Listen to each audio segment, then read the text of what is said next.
ओम सूर्याय नमः। ओम भास्कराय नमः। ओम रवये नमः। ओम मित्राय नमः। ओम भान्वे नमः। ओम खगय नमः।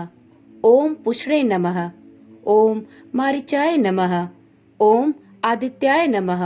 ओम सावित्रे नमः। ओम आकार्य नमः। ओम हिरण्यगर्भाय नमः। पौराणिक मान्यता के अनुसार रविवार को सूर्य देव के इन 12 नामों का जाप करने से मनचाहा वरदान प्राप्त होता है। इससे भगवान सूर्य प्रसन्न होते हैं और अपने साधक को मनचाहा आशीर्वाद प्रदान करते हैं। ओम नमः शिवाय। जय श्री कृष्णा। आप सभी का सनातन धर्मसार चैनल पर बहुत बहुत स्वागत है।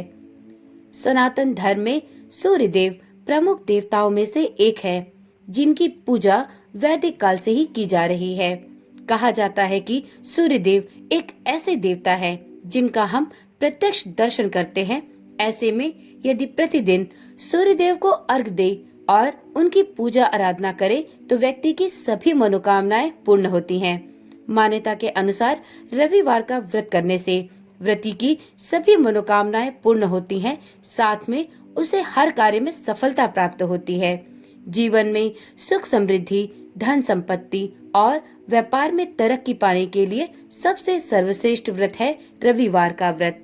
सूर्य को मजबूत करने के लिए आदित्य हृदय स्तोत्र का पाठ करना सर्वोत्तम माना जाता है। यदि इस स्तोत्र का पाठ प्रतिदिन सुबह नियमित रूप से किया जाए तो मनुष्य के जीवन में शीघ्र ही सकारात्मक परिवर्तन देखने को मिलते हैं। साथ ही इस स्तोत्र का पाठ करने से जातक को कई तरह के लाभ प्राप्त होते हैं। आज की वीडियो में हम प्रत्येक रविवार को सुने जाने वाले श्री आदित्य हृदय स्तोत्र का पाठ करेंगे। आपको इस चैनल पर श्री आदित्य हृदय स्तोत्र मंत्र का पाठ शुद्ध एवं सरल हिंदी भाषा में सुनाया जा रहा है। यह स्तोत्र श्री वाल्मीकि रामायण के युद्ध कांड का 105वां सर्ग है। भगवान राम को युद्ध में विजय प्राप्त करने के लिए अगस्त ऋषि ने उनको ये स्रोत बताया था। यदि आप सूर्य के समान तेज प्राप्त करना चाहते हैं या युद्ध अथवा मुकदमों में विजय के लिए यह पाठ अमोघ है। मित्रों, आदित्य हृदय स्तोत्र का पाठ करने के कुछ विशेष नियम हैं। जैसे रविवार को उषा काल में इसका पाठ करना चाहिए। आप प्रतिदिन सूर्योदय के समय भी इस स्तोत्र का पाठ कर सकते हैं। आप इस स्तोत्र का पाठ करने से पूर्व स्नान करें। इसके पश्चात सूर्य भगवान को जल अर्पित करें। इसके बाद ही आप इस स्तोत्र का पाठ करें। इस पाठ को करने के बाद सूर्य देव का ध्यान करें। आदित्य हृदय स्तोत्र का पाठ करते हैं तो आपको रविवार के दिन मांसाहार, मदिरा तथा तेल का प्रयोग नहीं करना चाहिए। संभव हो तो रविवार के दिन आप नमक का सेवन भी न करें। आदित्य हृदय स्तोत्र सूर्य देव से संबंधित है। इस स्तोत्र का पाठ सूर्य देव को प्रसन्न एवं उनकी कृपा प्राप्त करने के लिए किया जाता है। शास्त्रों में इस स्तोत्र का पाठ करना बहुत ही शुभ एवं लाभकारी बताया गया है।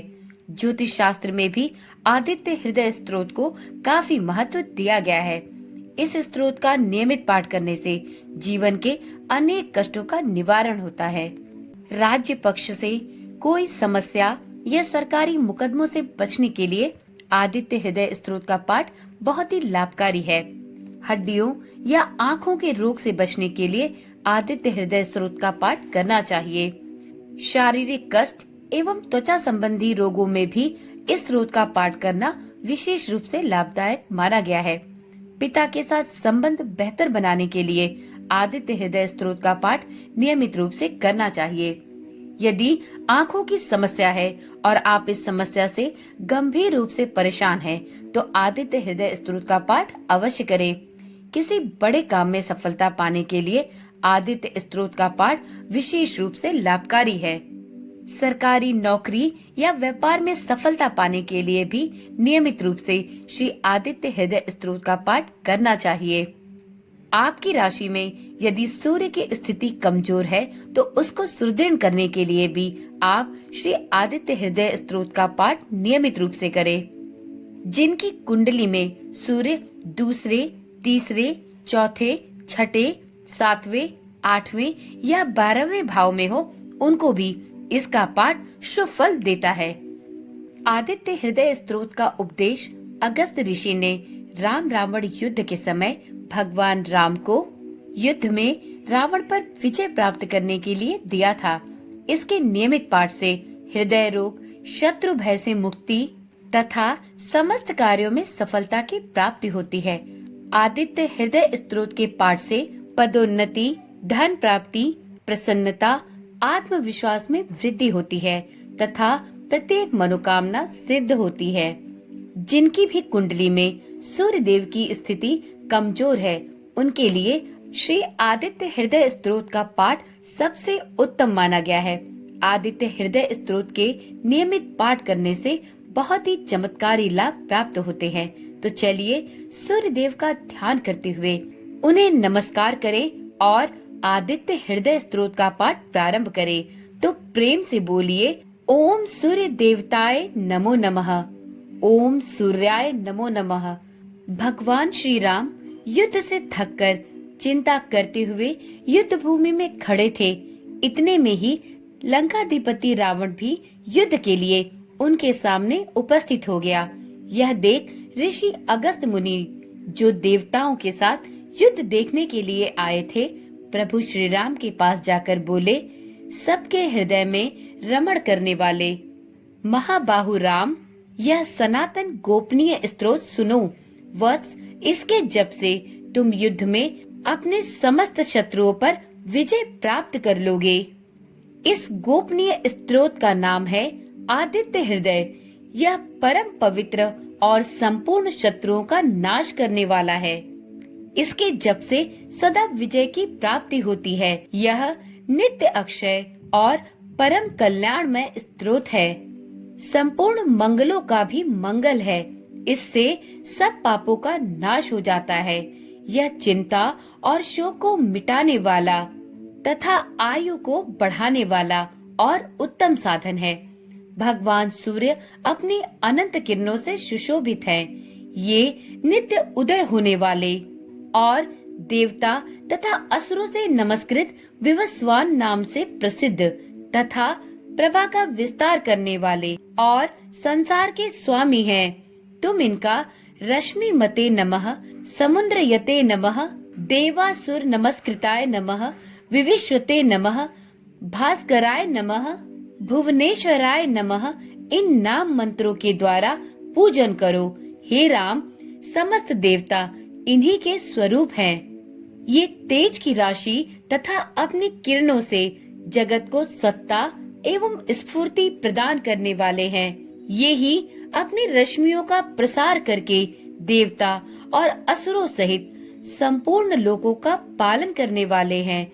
ये ही ब्रह्मा, विष्णु, शिव स्कंद, प्रजापति, इंद्र, कुबेर, काल, यम, चंद्रमा, वरुण, पितर, वसु, साध्य, अश्विनी कुमार, मरुदगण, मनु, वायु, अग्नि, प्रजा, प्राण, ऋतुओं को प्रकट करने वाले तथा प्रभा के पुंज हैं। हे महाबाहु, इन्हीं के नाम आदित्य अर्थात अदिति पुत्र, सविता अर्थात जगत को उत्पन्न करने वाले, सूर्य अर्थात सर्वव्यापक, खग अर्थात आकाश में विचरण करने वाले, पुषा अर्थात पोषण करने वाले, गभस्तिमान अर्थात प्रकाशमान, सुवर्ण सदृश, भानु अर्थात प्रकाशक, हिरण्यरेता अर्थात ब्रह्मांड की उत्पत्ति के बीज, दिवाकर अर्थात रात्रि का अंधकार दूर करके दिन का प्रकाश फैलाने वालों, हरिदश्व अर्थात दिशाओं में व्यापक अथवा हरे रंग के घोड़े वाले, सहसारची अर्थात हजारों किरणों से सुशोभित, तिमरोन मंथन अर्थात अंधकार का नाश करने वाले, शंभु अर्थात कल्याण के उद्गम स्थान, त्वष्टा अर्थात भक्तों का दुख दूर करने अथवा जगत का संहार करने वाले, अंशुमान अर्थात किरण धारण करने वाले, हिरण्यगर्भ अर्थात ब्रह्मा, शिशिर अर्थात स्वभाव से ही सुख देने वाले, तपन अर्थात गर्मी पैदा करने वाले, अहरकर अर्थात दिनकर, रवि अर्थात सबकी स्तुति के पात्र, अग्निगर्भ अर्थात अग्नि को गर्भ में धारण करने वाले, आदित्य पुत्र, शंख अर्थात आनंद स्वरूप एवं व्यापक, शिशिर नाशन अर्थात शीत का नाश करने वाले, व्योमनाथ अर्थात आकाश के स्वामी, तमोभेदी अर्थात अंधकार को नष्ट करने वाले, ऋग, यजु और सामवेद के पारगामी, धनी वृष्ट अर्थात धनी वृष्टि के कारण अपाम मित्र अर्थात जल को उत्पन्न करने वाले, विंध्यी थी प्लवंगम अर्थात आकाश में तीव्र वेग से चलने वाले, आतपी अर्थात घाम उत्पन्न करने वाले, मंडली अर्थात किरण समूह को धारण करने वाले, मृत्यु अर्थात मौत के कारण, पिंगल अर्थात भूरे रंग वाले, सर्वतापन अर्थात सबको ताप देने वाले, कवि अर्थात त्रिकालदर्शी, विश्व अर्थात सर्व स्वरूप महातेजस्वी, रक्त अर्थात लाल रंग वाले, सर्व भव उद्भव अर्थात सबकी उत्पत्ति के कारण, नक्षत्र ग्रह और तारों के स्वामी, विश्व भावन अर्थात जगत की रक्षा करने वाले, तेजस्वियों में भी अति तेजस्वी तथा द्वादश आत्मा अर्थात 12 स्वरूपों में अभिव्यक्त हैं। इन सभी नामों से प्रसिद्ध सूर्यदेव आपको मेरा नमस्कार है। पूर्व गिरि उद्याचल तथा पश्चिमी गिरि अस्ताचल के रूप में आपको नमस्कार है। ज्योतिर्गणों अर्थात ग्रहों और तारों के स्वामी तथा दिन के अधिपति आपको प्रणाम है। आप जय स्वरूप तथा विजय और कल्याण के दाता हैं। आपके रथ में हरे रंग के घोड़े जुते रहते हैं। आपको बारंबार नमस्कार है। सहस्त्र किरणों से सुशोभित भगवान सूर्य आपको बारंबार प्रणाम है। आप अदिति के पुत्र होने के कारण आदित्य नाम से प्रसिद्ध हैं। आपको नमस्कार है। उग्र, वीर और सारंग सूर्य देव आपको नमस्कार है। कमलों को अपना तेज देकर विकसित करने वाले मार्तंड आपको नमस्कार है। आप ब्रह्मा, शिव और विष्णु के भी स्वामी हैं। सूर्य आपकी संज्ञा है। यह सूर्य मंडल आपका ही तेज है। आप प्रकाश से परिपूर्ण हैं। सबको स्वाहा कर देने वाला अग्नि आपका ही स्वरूप है। आप रौद्र रूप धारण करने वाले हैं। आपको नमस्कार है। आप अज्ञान और अंधकार के नाशक हैं। जड़ता और शीत के निवारक तथा शत्रु का नाश करने वाले हैं। आपका स्वरूप अप्रमेय है। आप कृतघ्नों का नाश करने वाले संपूर्ण ज्योतियों के स्वामी और देव स्वरूप हैं।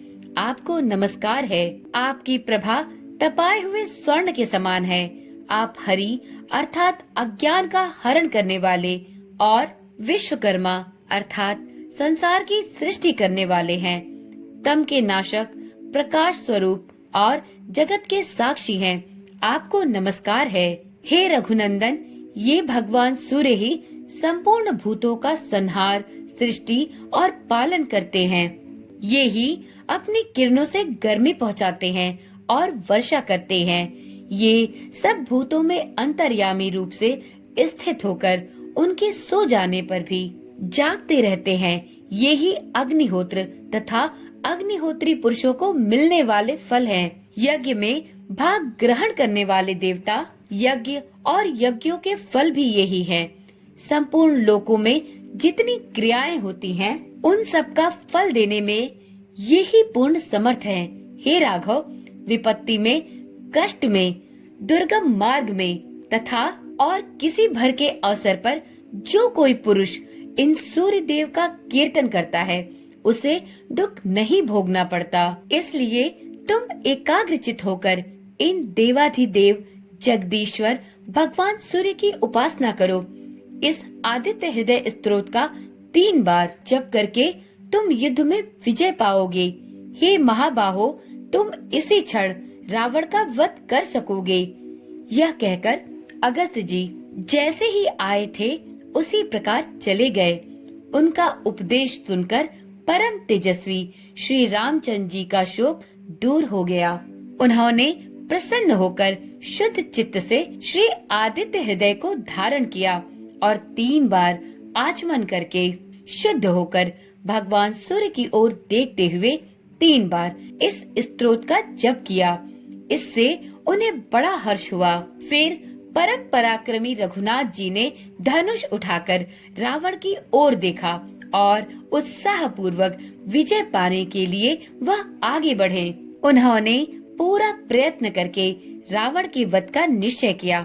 उस समय देवताओं के मध्य में खड़े हुए भगवान सूर्य ने प्रसन्न होकर श्री रामचंद्र जी की ओर देखा और निशाच राज रावण के विनाश का समय निकट जानकर हर्ष पूर्वक कहा, हे रघुनंदन, अब शीघ्र करो और इस राक्षस राज रावण का अंत करके पृथ्वी को पाप से मुक्त करो। इस प्रकार श्री आदित्य हृदय स्तोत्र संपूर्ण हुआ। तो एक बार प्रेम से बोलिए, भगवान श्री रामचंद्र की जय, पवन पुत्र हनुमान की जय।